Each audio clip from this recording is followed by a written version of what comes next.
were Daddy's hands, working till they bled, sacrificed unselfishly just to keep us all fed.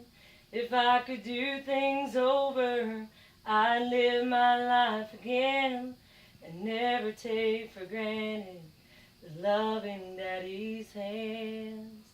Daddy's hands were soft and kind when I was crying. Daddy's hands were hard as steel when I'd done wrong.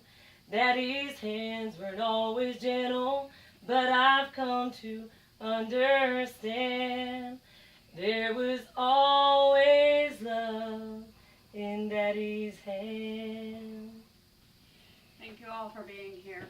It is difficult to stand before you and attempt to honor my father in just a few short sentences. Although every attempt will be made, the task will fall short in capturing his life as it truly was. November 4th, 1936. He was the oldest son born to Otis and Ethel Williams in Golconda, Illinois. Due to the difficult economy and his parents' divorce, he was forced to leave his education at a very early age and go out into the workforce. This early offset to his childhood certainly didn't interfere with him having a good time.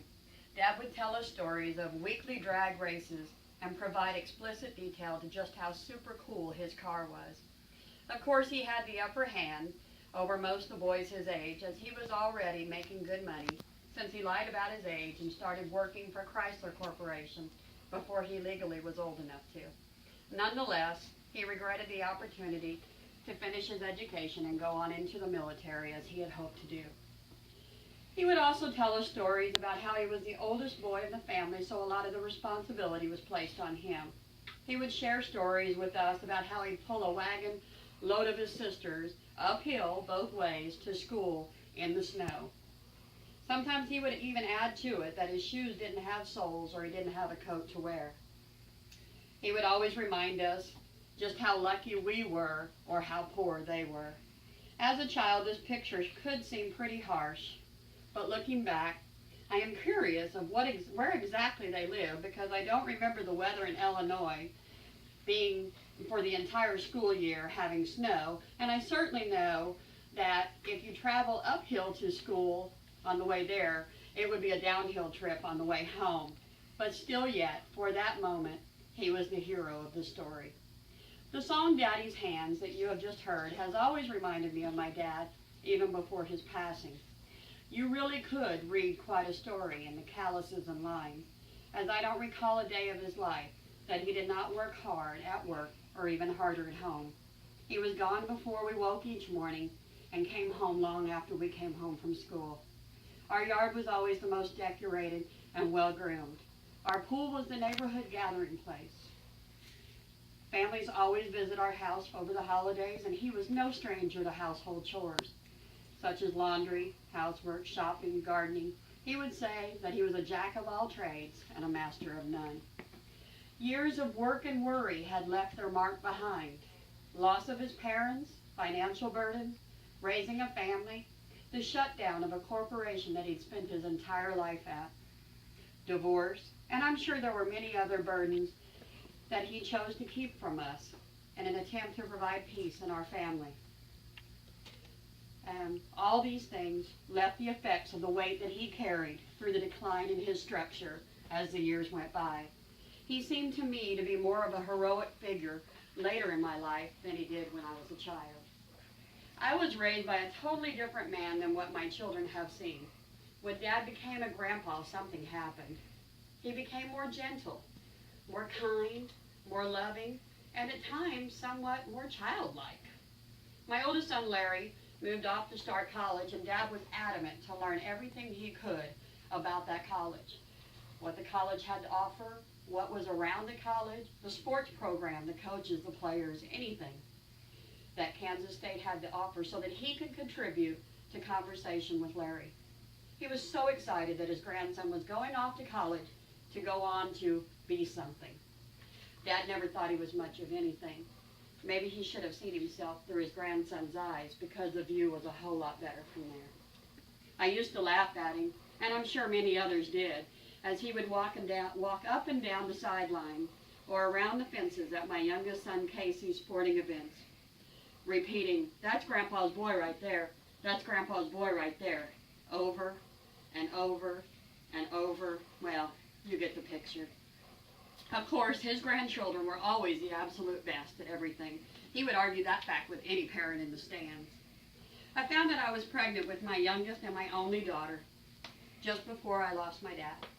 I was fortunate that God allowed me the opportunity to share our exciting news with him and receive Dad's infinite words of wisdom. I hope you have a little girl that not only acts just like you, not only looks just like you, but acts just like you, so you know exactly what I went through in raising you. "You are just like your father," was a common statement that my mother would scream at me when she was angry at me. This was quite often. Of course, this would make me all the more mad because the last thing a teenager wants to be like is their mom or dad.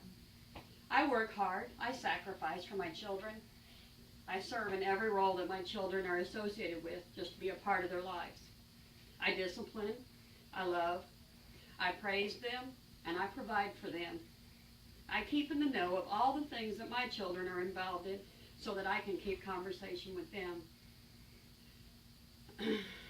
I am that mother that brags about their accomplishments over and over and over. So I guess I can stand here and say, I am just like my father. And you know, Dad, that's not a bad place to be. Dad has carried many titles through his life: son, brother, laborer, husband, father, uncle, grandfather, president of baseball and softball leagues, secretaries, treasurers, presidents of our youth bowling league, and many other roles affiliated with programs or groups that I have long to forgotten, but none more deserving than the ones that his 3 little girls called him Daddy. 8 years have now passed, and I am sure that not a day goes by that he does not occupy my thoughts. I am sure that he would be so proud that Larry not only finished college at Kansas State, but went on to complete his law degree and be something. Oh, and Dad, I know you were on the sidelines when they handed Casey that MVP plaque last year at the state championship football game.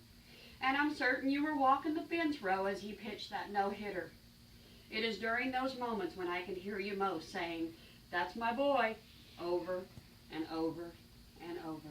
And of course, you left your legacy behind, and I think of you most often when I look into the eyes of my little princess. Dad, I got exactly what you wished for. And as the song ends, so has my daddy's earthly journey. If I could do things over, I'd live my life again and never take for granted the love in my daddy's hands.